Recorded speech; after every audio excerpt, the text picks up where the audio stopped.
Olá, eu me chamo Andressa Brogni de Sena, sou aluna do curso de Artes Visuais e esse trabalho que eu estou apresentando aqui é da socialização, prática interdisciplinar, metodologias do ensino das artes e a bidimensionalidade. A minha tutora é a Ana Carla dos Reis Santos. E a técnica que eu resolvi fazer foi de desenho e o meu tema ficou Vivência com a técnica Luz e Sombra com crianças do ensino fundamental. Eu sou professora numa escola aqui de Florianópolis e eu trabalho com tanto o ensino infantil quanto o ensino fundamental, mas a minha maior tempo que eu fico são com as crianças do ensino fundamental e eu resolvi então fazer aplicação dessa técnica e mostrando algumas definições e trabalhos para essas crianças também. Os meus principais autores foi Dias com Luz e Sombras, o nome do livro, e suas aplicações históricas.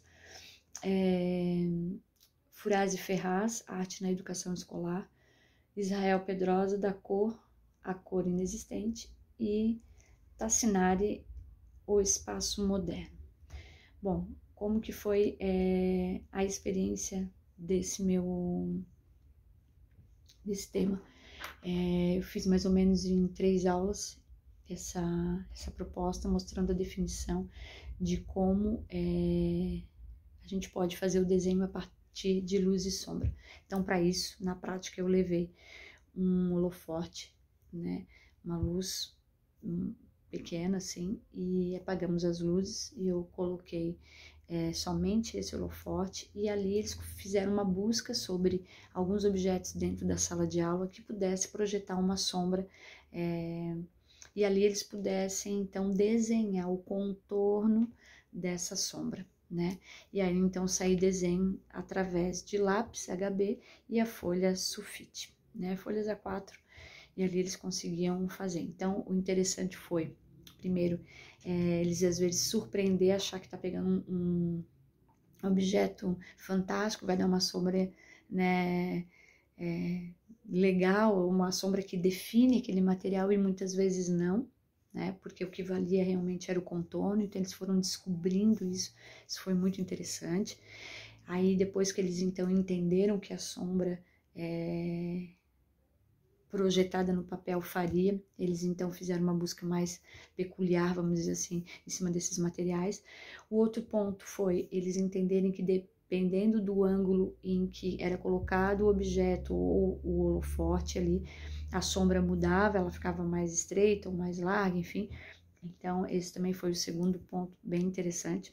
Depois disso, definido o que eles queriam, eles iam e desenhavam com lápis o contorno, né, a silhueta desse desenho. Depois de todo esse processo feito de cada um, nós começamos então a desenhar, a pintar esse desenho.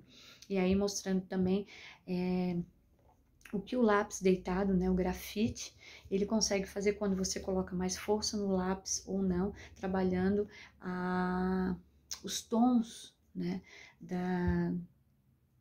do que o lápis faz, né, o grafite faz. Então foi muito interessante isso também, porque daí eles muitas vezes queriam corrigir com a borracha, muitas vezes eles forçavam mais um lado que estava mais fraco, enfim, eles foram entendendo a tonalidade que se pode fazer.